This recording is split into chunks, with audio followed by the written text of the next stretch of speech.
Oops, I accidentally read 20 books in the month of March. Yes, that is correct. I am going a little bit stir crazy as a stay-at-home dad, and I have some downtime while the baby naps. So I have been reading a ton. So we better get into it because this video is going to be a lengthy one as we go over the 20 books that I read in March as we continue on our way through the 100-book year. I'm at book 48, so unless something drastic changes in my reading habits, which has happened in the past, I will most likely hit my goal of 100 books somewhere around July. So we're probably just going to keep reading. So if you're interested in a book challenge or any of these books that I talk about, go ahead and subscribe. Thank you so much for watching. Let's get that out of the way as we get into it, because we are going to start with nonfiction. I'll put some timestamps if you want to skip to the fiction section. If that is more your jam, then you can go ahead. We're going to start worst to best in the nonfiction category. Unfortunately, the worst book that I read was a 1 out of 5 for me. It was a physical book. It's called The Dark Queens. Shelley, I believe you pronounce it Puak. I don't know if that's pronounced correctly. This book was not very good, in my opinion. All of these are my opinions, so don't get your pitchforks out if you loved this book. This is a history text. I hesitate to say that because it sometimes verges on historical fiction. It is about Brunhild and what was the other one's name?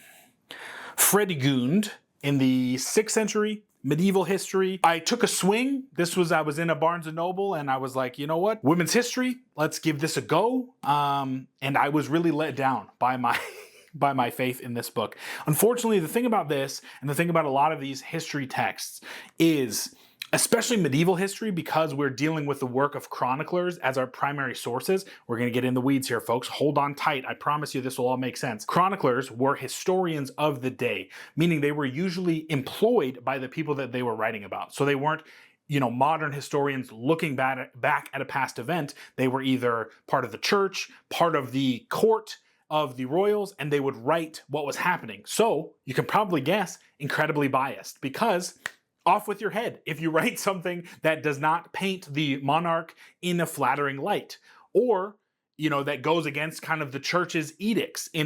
So there was dangerous to be a chronicler or a historian. So when you're dealing with those sources, you definitely have to take that into account. Now, unfortunately, the author has taken that and basically said, because of those factors and because these histories were written by men, a very valid concern, I'm going to ignore the conclusions that a lot of these chroniclers have and kind of put my own spin on it. Now, right there, I have a problem. I cannot take a history book seriously if we are not going to, at some point, in some way, take the first-hand knowledge and actually give weight to it. Now, you can obviously point out its biases. That is the job of a good historian, to take these primary texts, to translate them to a modern audience in some ways. We can't just go absolutely crazy. So there are moments in this book where I'm just like, this probably didn't happen because I don't know if I can trust you as a narrator. The other thing is it just feels so poorly written, which is unfortunate because this author is originally a poet. This was her first foray into nonfiction. You can read some of the greats, some of the great biographers, some of the great historians, and you know that they are taking care of you. And I never felt taken care of in this. I had to do so much work to keep track of names, places. The narrative felt sporadic. It just, overall, I would not recommend it at all. It's in the running for one of the worst that I've read so far, and I was so excited about it because I had just come off of some solid medieval history books in my previous months, and I was like, all right, let's expand the knowledge a little bit more. Let's focus on a female perspective, and it just did not hit for me at all. So that's a 1 out of 5. Cannot recommend it to you. Next up, we have another piece of propaganda, I guess. It's called The 9 Presidents Who Screwed Up America and the 4 Who Tried to Save Her. This was an audiobook listen. Listen, sometimes we have to listen to different perspectives. This is a 2 out of 5, and only because the writing was at least decent. It is written from the perspective of such a staunch constitutionalist, such a staunch original text enjoyer that it feels kind of like fan fiction. As a younger 17, 18-year-old learning about America, moving to America and understanding how the Constitution laid out the presidency, the judicial branch, the Senate, the Congress, all that, it's clear to say, okay, yeah, this is how it should work. And then as you grow older and you start to realize the nuance, the fact that the people in government are actually people. The government is a behemoth that is, it's so hard to continue to drive the ship, to use a naval metaphor, that you just find it hard to track with a lot of these arguments that this person is being made. The core argument is that these 9 presidents, including Jackson, Teddy Roosevelt, Barack Obama, these presidents overexerted themselves on the executive branch. Basically, they took the executive branch from where it was originally intended in the Constitution and drove it to a position more of a monarchy, more of a dictatorship in this author's eyes. Now, like I said, it's a well-written argument, but this argument is so juvenile, I guess. It just, maybe I'm super cynical, but it just, the world doesn't work this way. And it would be great if it did, but unfortunately, it just doesn't. And it just kind of comes off as, holier than thou in its writing a little bit. So it was a 2 out of 5 for me. Give it a shot if you lean more towards, the originalist interpretation of the Constitution, or you're in any way, shape, or form interested in opinions that differ from your own. Maybe you are not a constitutionalist. Maybe you think it's a living document that needs to change and grow as time goes on, and you want to hear from a different perspective. At least this perspective is well written. So there you go on that. Moving on. The Dawn of Everything. I read this one. This is a physical one. Let me grab it as my arm flies off of the green screen. The Dawn of Everything. This was recommended by another booktuber, Michael Kist. I was watching one of his videos and he was pretty much raving about this. So I said, okay, yeah, let's pick it up. Unfortunately for me, it is a 2 out of 5. What to say? I mean, it's interesting again, but it feels maybe 10 to 15 years too early. There's a lot of use of newer, still being formed evidence in the anthropology space. There's, a lot of emphasis on single dig sites throughout the world to kind of push home grander claims, which I think is cool, but it might be a little dangerous seeing that you're making grand, sweeping claims about singular dig sites. I really like both of these authors. I've read David Graeber's book on debt, I believe. I believe that was what it was. It's a long time ago in college. Might need to reread it. But unfortunately, this book came off as kind of like a 2014 Our Atheism mod was writing this to kind of say, oh, how could you still cling to these perspectives? Specifically attacking like actual other authors. Steven Pinker is one that they kind of tear to shreds. It's a lofty book. It's a book, obviously, The Dawn of Everything, A New History of Humanity, is providing a massive claim. They are trying to introduce a new perspective on how humanity evolved through its origins. And that claim is mostly an anarchist manifesto, which, listen, that's cool. And I like that. And I've got some anarchist tendencies in me as well. But it just felt flimsy at times with its evidence. Again, 10, 15, 20 years down the road, the claims in this book may be borne out more solidly in the anthropological evidence. And then we can look back and say, wow, they were really ahead of their time. They really had some great ideas. So in that way, I think that this could be a seminal text in the way that we look at humanity when we get some more solid evidence. When we're writing about these types of things, I think you really need solid evidence. If you're going to make a claim that this is going to be a new history, then you really need to back that up. And so that, and just the tone of it, the petulant nature of it, the writing, that is a surface level thing, but it really didn't vibe with me. I like more of a lofty kind of text style of writing. I don't really like the haha gotcha, you're so dumb for believing this and this is why. But that's a personal thing. So I would recommend that you read this. I do think that there's so much value in this, and the premises are very, very interesting. It's just, I do not think the evidence is completely backing up yet what they are trying to say. Moving on, we have Resilient, How to Grow an Unshakable Core of Calm, Strength, and Happiness. This is another 2 out of 5 for me. If you've watched any of these videos, you know that I am a recovering self-help-aholic, and sometimes I relapse and I delve back into some self-help books. They all kind of feel the same these days, although this one did have some really interesting takes on bringing in Taoism and bringing in Eastern philosophy into modern science and cognitive behavioral therapy. So I thought that was an interesting marriage. But I think maybe just the perspective that where I am currently in life, I may not need these self-help books. So they don't really have the same level of punch that they did when I was a young, 26-year-old in COVID trying to figure out my life. I feel that I'm a little bit further beyond that. I do continue to read them because I find them in some ways interesting, and I like to also give advice. So it's not just self-help for me, but it's sometimes self-help for, people that I'm talking to, or just the way that I coach, the way that I interact with people in my business.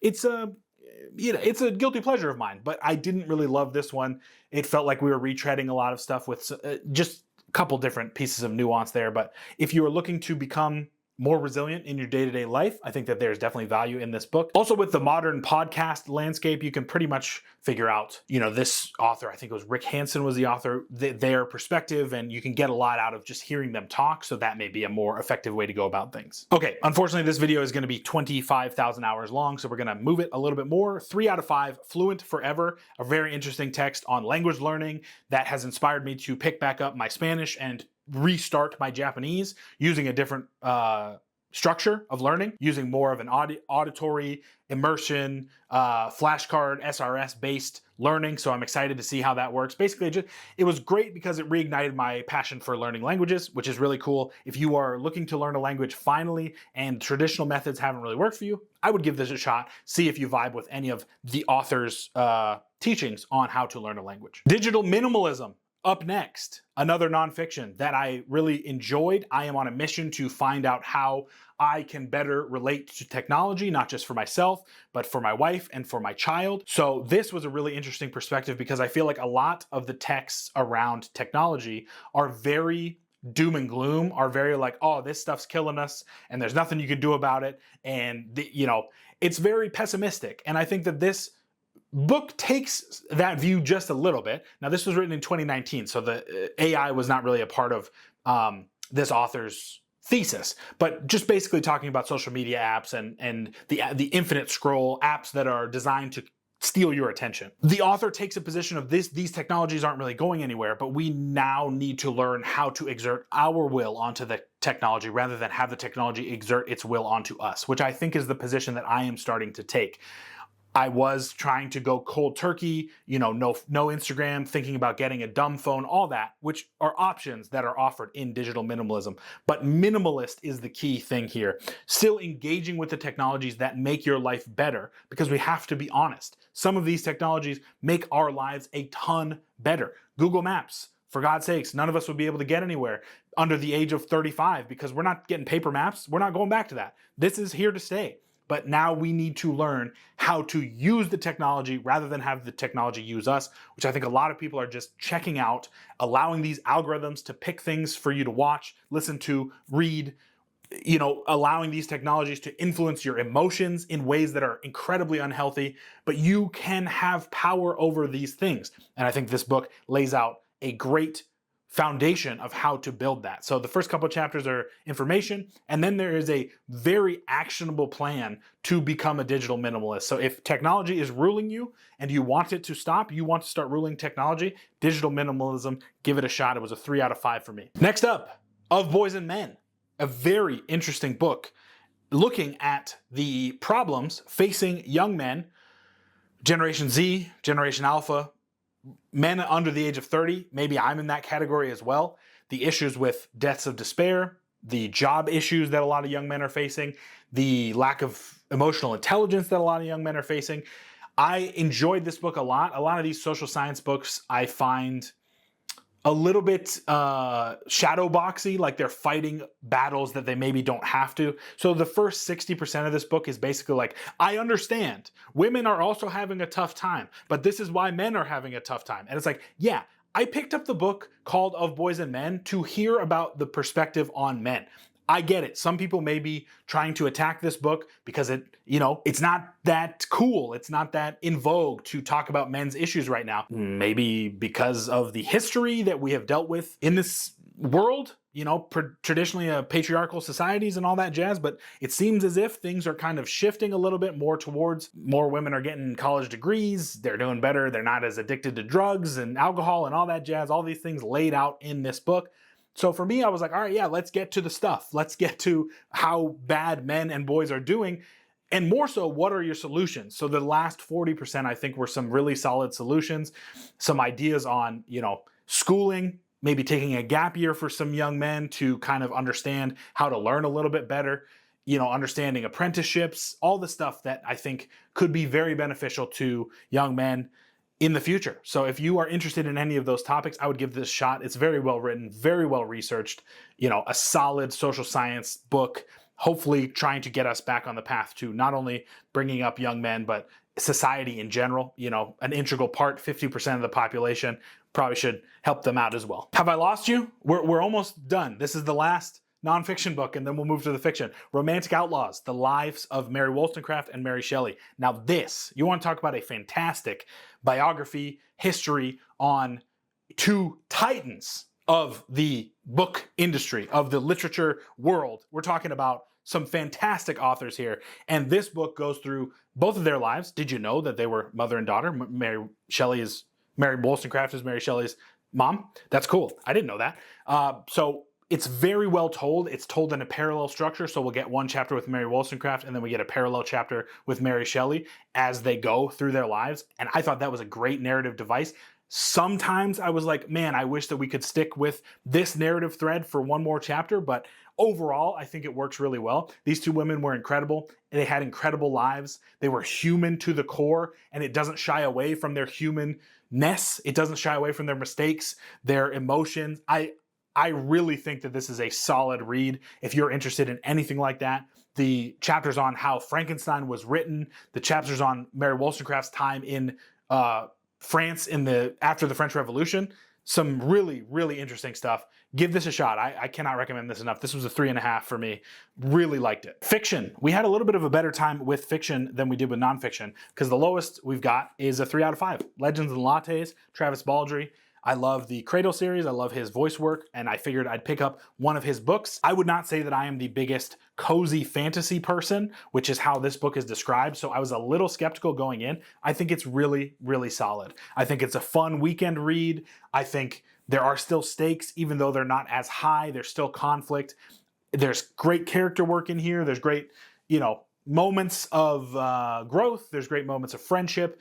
It's all about a coffee shop in a medieval setting, fantasy setting. I think it was really fun. I would give it a shot if you're looking for something that's not quite Joe Abercrombie, not quite, as intense as some of the, Malazan and some of these others, but still in the fantasy world. It still scratches the fantasy-ish. I think there's definitely a place for cozy fantasy in the overall genre. So give it a shot if you are burnt out of epic fantasy. Another fantasy book on the list, The Once and Future King by T.H. White, I believe is the author. Man, I'm so bad at saying the authors. I'm very sorry. I will get better at saying the authors, I promise. Maybe not in this video, probably the next one. King Arthur, basically it's a conglomeration of all of the King Arthur text written by this author. The first one is basically the Disney movie, and then we go into, the Knights of the Round Table. There's some stories about Merlin. Very fun, very interesting. This was an audiobook that I listened to.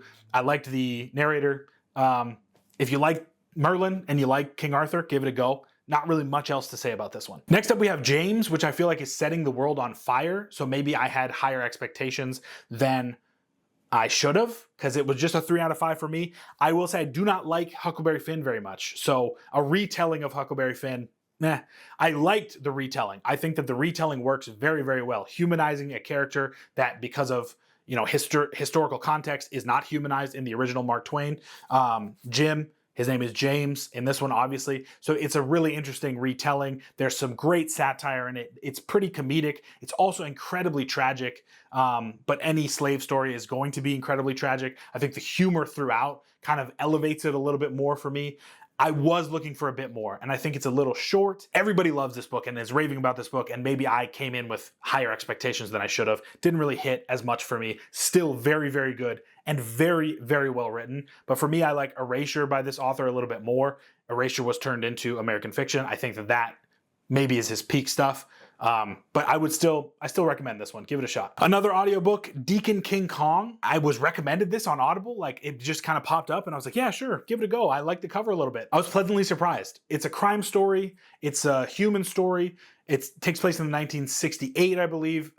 There's a lot of different moving narratives that kind of all weave together in a satisfying way towards the end. Some great characters in this, some really interesting writing. I liked it a lot. I wouldn't say it's fun. It's good, and it's not incredibly depressing. There are moments of tragedy. There are moments of humor. I think this one is actually really, really funny. In a way that I think is a little bit darker than maybe some people would like or resonate with. But for me, I have a darker side to my sense of humor. Really enjoyed it. And again, really liked the Audible version of it. I thought it was well read and well told overall. Staying in the satirical vein, we have A Confederacy of Dunces, which was recommended to me by one of my good buddies. So thank you so much for recommending it to me, because I really did enjoy it. It was a 3.5 out of 5 for me. Again, listen to it on Audible. This is one that I think you either love or hate. I read a lot about people absolutely hating Ignatius, the main character. And to those people, I say, you're not really supposed to like him. It's not about him being a hero. It's a societal critique. It's a satire. It's not about liking the main character. He's an ass. He is pompous. He is delusional in some cases. That's fine. You can still get a lot out of him as a character and a lot out of the other characters in the novel through his perspective.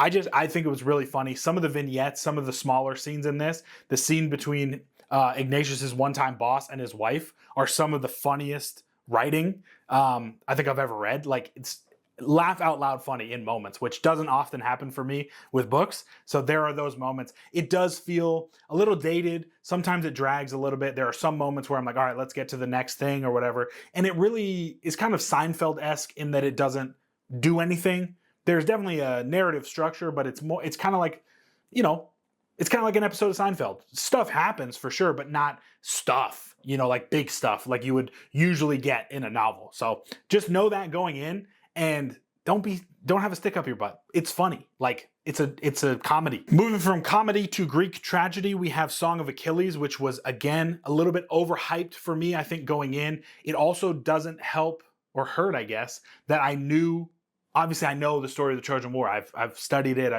So I knew Patroclus, I knew Achilles, I knew the whole story. I didn't love the fact that our first person perspective was Patroclus, because he does feel kind of like the world is happening to him. I enjoyed the perspective. It just wasn't my favorite. I feel like, you want to sometimes be in the driver's seat with the hero, with Achilles, but it's an interesting perspective. Like I just said, sometimes you're not supposed to love the main character. And Patroclus is a very weak character, especially in the beginning of the narrative, but you start to feel the same things that he feels for Achilles, which I think is the author's intent. So in that way, it works very, very well. I think the second half of this book, when we actually get to the Trojan War, when we start to see, what it is to be a hero, what it is to be a Greek hero, that's when the book really shines. I don't love the beginning part of it because it's a lot of just like, wow, look at this beautiful God here that I'm in love with. And, I wonder if he loves me too. Felt a little teenage, but I think it's supposed to. You're supposed to go through the relationship with these two men. And in that way, I think that it really worked. You do feel that this is going to make you feel. It is emotional. It is powerful. Greek myth, man. I mean, fantastic and very, very well written. So again, I think if I didn't know anything about this going in, I think I would have bumped it up a little bit more. But because I had all those perspectives kind of weighing me down and the huge number of people who love this book, it didn't live up to the same hype for me, but that's not to say I didn't enjoy it. This month, we finished up the Cradle series. We finished up the 12th book, Waybound, 3.5 out of 5 for me. Overall, I did a whole video on the series. You can click this right here to watch that. I'm not going to go back into it, but please go watch that. They're solid books, and I hope that more people read them. Next up, we have Martyr. This is a solid 3 for me, but when I finished it, it was so emotionally impactful that I had it as a 3.5. I think it's dropping in the list, but this is one of I judge books by their cover every month, and this was one of them. I just went in, I saw the cover, I really liked the cover, and I really liked the chapter. Lisa Simpson and his mom was the name of the thing, and I thought that was really interesting. I had to just really, I had to read a book that had a title like that, a chapter title like that. So it was good. But the more I think about it, the more it kind of drops a little bit. I think it's trying to be a lot. It's trying to be very introspective. I enjoyed more of the vignettes rather than the main narrative. I enjoy, this character.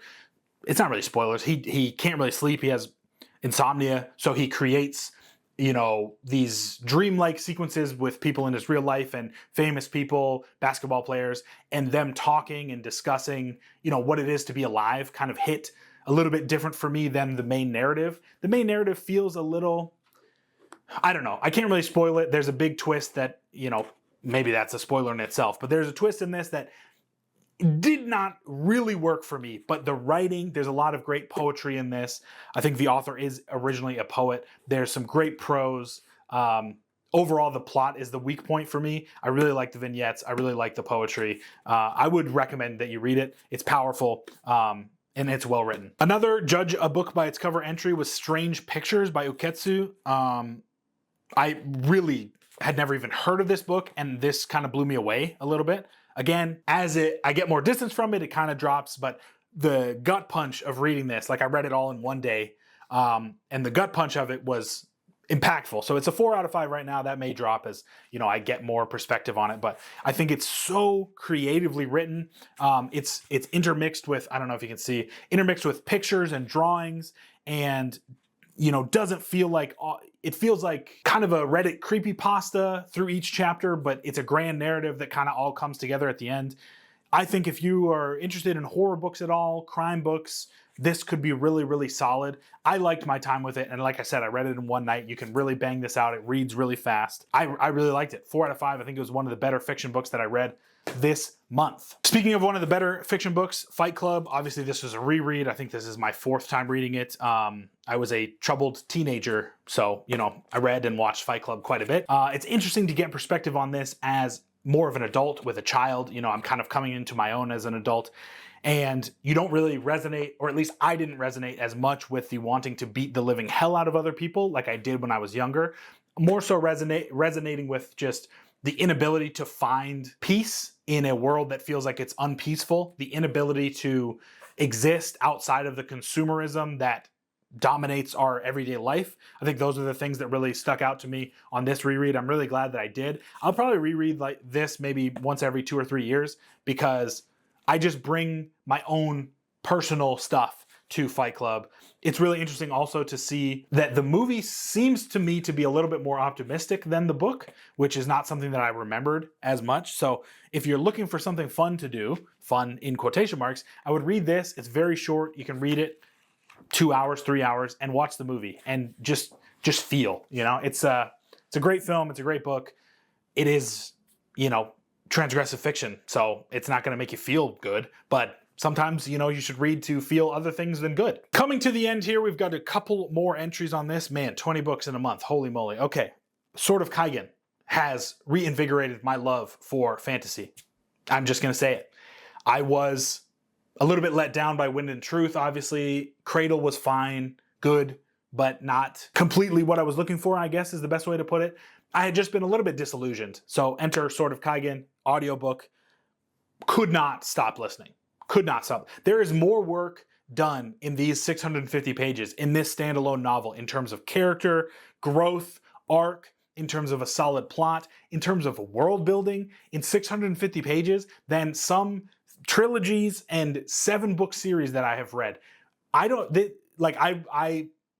was pretty blown away. I think that it is a must-read if you are a fantasy fan. It's a standalone novel, which I think is a breath of fresh air for fantasy. You don't have to commit to a long series. You can just read this, get everything you need, move on. It's a 4 out of 5 for me because the coda chapter kind of at the end felt a little bit tacked on. That was the only thing that I could say that in the negative. Everything else I really loved. The last two I'm going to talk about, these are 5 out of 5s, and these are books that I've read before and I reread constantly. Pride and Prejudice and 1984. I know, weird, but I love these books. These are 2 books that are probably in my top 10, if not top 20. Pride and Prejudice, listen to the audiobook. Rosamund Pike read it. Beautiful. A wonderful marriage of narrator and text. I really hope that people are still engaging with this book. It is difficult to read, but it is so worth it. There is such an economy of language. There is such a beauty to this text. There is such emotion. It's hilarious. It is so funny. that I just don't think it's getting appreciated as much, and I fear that as we continue to move away, and as you know, it will kind of fall into the same realm of Shakespeare and people not being able to understand the prose and the language, and so they'll stop reading it, which would be a disservice because this is such a good book. And 1984, in the same way, I listened to this as a dramatic audio, which was such an interesting perspective. I've read this twice or three times, physical text, and this was more so like an audio play.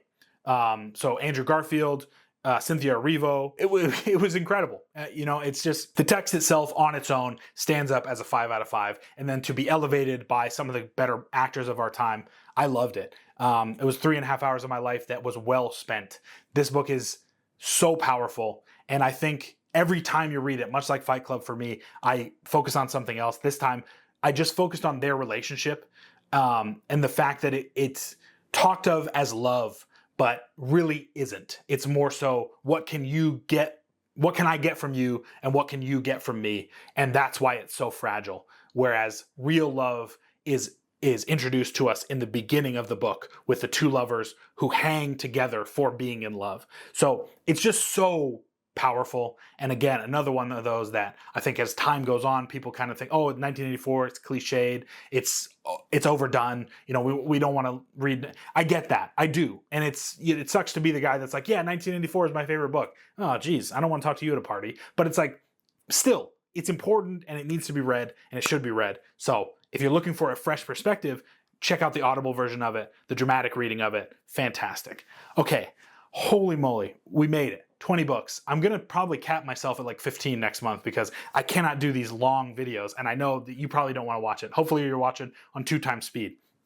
Like I said at the beginning, we're reading 100 books this year. Please subscribe to follow along with that journey. If you have book recommendations, I'm reading everything and anything. Put them in the comments. I will get to them. My TBR is like 70 books deep, but I will get to them, I promise. Thank you so much for watching. I will talk to you soon when the next video comes out. Hope you're reading something that is very good.